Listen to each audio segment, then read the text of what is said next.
considere pertinentes al sustentable. Muchas gracias. Bueno, antes que otra cosa, buenas tardes a todas y todos. Antes que Buenas otra tardes. cosa, quiero felicitarte por este trabajo. Es notorio que hay un trabajo de fondo muy fuerte, muy profundo. Disfruté mucho leyendo, porque había cosas que no sabía, otras que sabía pero tenía olvidadas y que tú me ayudaste a recordar. Y en ese sentido creo que es una reconstrucción histórica muy bien detallada y que es notorio que hiciste uso de fuentes de todo tipo, ¿no? Archivos, trabajos previos, todo lo que nos has explicado ya.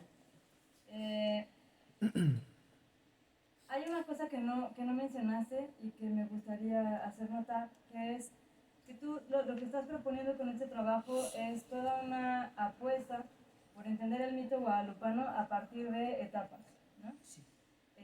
No sé por qué no lo dijiste, pero bueno, ahora me digo ya. Dentro de las cuales se pueden ver claras diferencias entre las primeras etapas donde apenas se estaba originando el mito y otras en las que la apuesta por generar identidad o por homogeneizar ese culto es pues ya más clara, ¿no? Y aquí la pregunta que tengo es decir, tu reconstrucción es, insisto, muy rica, muy detallada, pero creo que no nos señalas explícitamente cuáles son las categorías a partir de las cuales distingues entre etapas, ¿no? Es decir, si yo quiero comparar la primera etapa con la segunda o con la tercera, yo debería tener como algunas categorías o rubros que analizo en todas ellas, ¿no? Creo que eso no está tan explícito en la tesis y me gustaría que lo explicaras acá, porque creo que esto repercute un poco en el hecho de que en unas etapas te concentras mucho más en la parte estructural y en otras más en los sujetos históricos, ¿no? En Montúfar o en Valeriano, etcétera. Entonces quería saber más o menos cómo pensaste en esa comparación. Esa es una. Luego otra es que a lo largo de toda la tesis me parece que una idea que está presente todo el tiempo es que hay una necesidad por explicar el mito guadalupano a raíz de las condiciones sociales del momento, pero también de las conexiones que tienen esas condiciones sociales con el sistema político, con la parte teológica, incluso con las condiciones de la Iglesia, tanto a nivel nacional, bueno, no, sí, nacional como internacional, digamos, nivel local y nivel global. Esas conexiones creo que también están presentes a lo largo de toda la tesis, pero no necesariamente explicas cómo se conectan unas con otras. Entonces, igual quería saber si puedes explicarnos un poquito sobre cómo estás pensando esa conexión entre lo teológico, lo político, lo social y lo cultural, y lo económico, muy importante. Y otra cosa que quiero destacar muchísimo es que la primera vez que yo te leí y que platicamos un poco, parecía que tenías una visión como un poquito lineal sobre las estrategias que desarrolla la Iglesia Católica para provocar, para provocar ciertos tipos de creencias y de conductas en la sociedad que había que evangelizar, ¿no?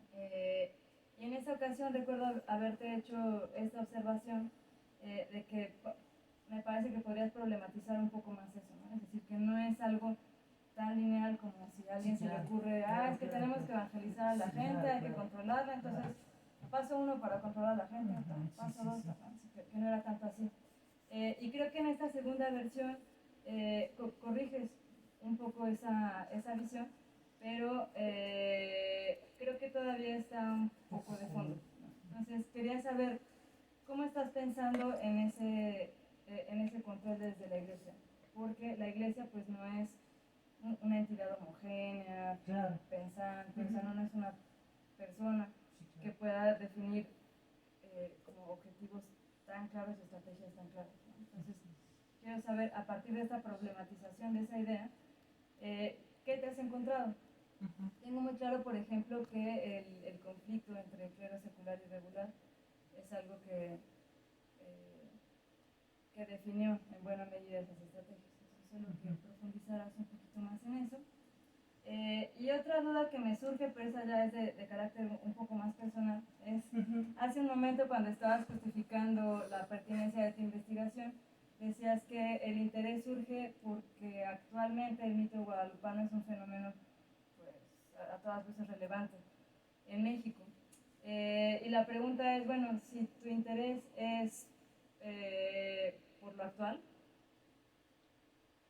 ¿cómo es que decidiste dedicarte a estudiar más el origen y la reconstrucción que, digamos, las diferencias entre, no sé, lo que sucedía antes y lo que sucede ahora?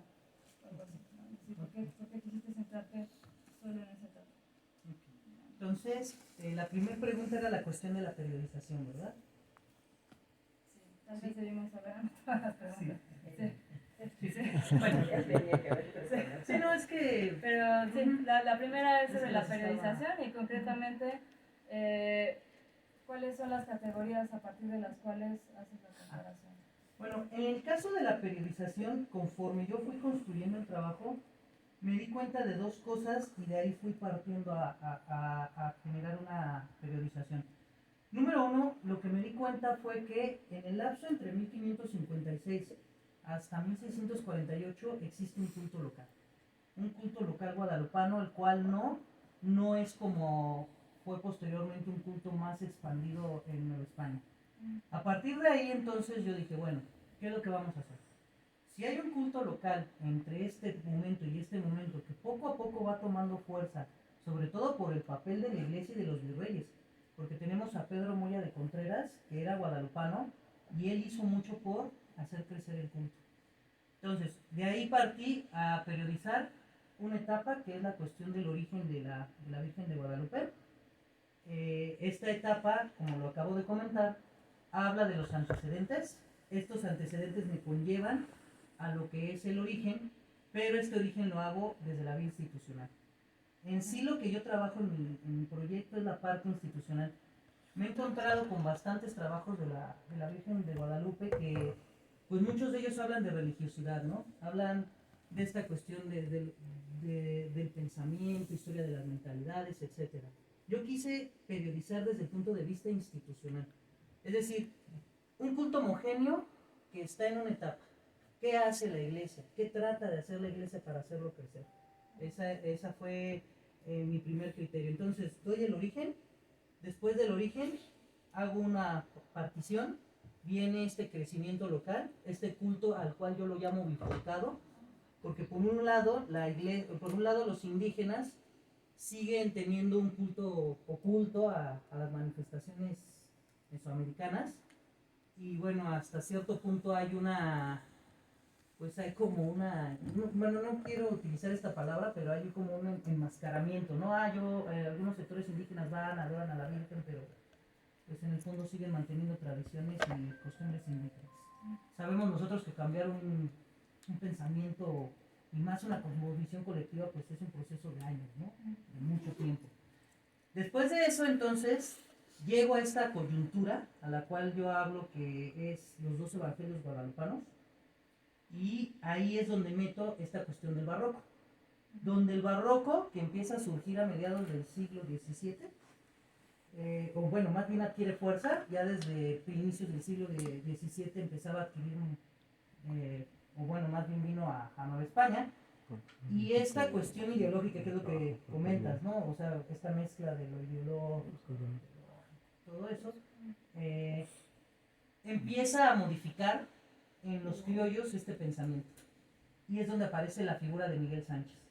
Que Miguel Sánchez construye este evangelio, y este evangelio va a llegar a Luis Lasso de la Vega y estaba escrito para el grupo criollo, ¿no? Porque como lo vi en el trabajo, el escrito de Miguel Sánchez era un escrito rico en cuestión lingüística castellana, pensamiento humanista, etcétera, etcétera.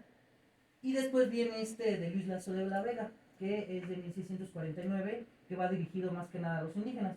A esa etapa de los 2 evangelios la llamo una coyuntura, porque a partir de ese momento viene lo que es un crecimiento un poco más grande del culto guadalupano. Entonces, mis etapas son el origen, culto guadalupano local novohispano, que son los primeros de 1556 al 49, y después esta coyuntura, y a partir de ahí Por eso propongo en mi siguiente trabajo poder realizar otra periodización de las siguientes etapas. Pero es más que nada desde la vía institucional. Es lo que estoy tratando de periodizar desde ese sentido. La segunda pregunta. Ajá. Solo con relación a esto último que dices, sí, entiendo que la periodización fue por la vía institucional. Solo lo que sugiero para trabajos posteriores es que además de la periodización pudieras pensar en categorías como muy específicas que te permitan comparar cada una de esas etapas. Es decir, la periodización está clara. Lo que falta es construir como una especie de ejes que te ayuden a comparar una con otra y que entonces cada etapa, digamos, la descripción de cada etapa sea sistemática, ¿no?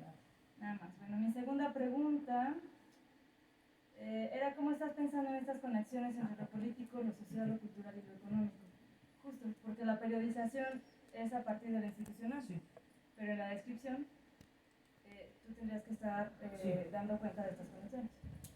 Aquí hay una situación con la cual me encontré y la verdad me generó mucho conflicto al estar haciendo el trabajo. Si bien mencioné que o más bien el cuerpo o mi camino lógico de mi trabajo fue la cuestión de Foucault en discursos de control y poder, etcétera, etcétera, llegó un momento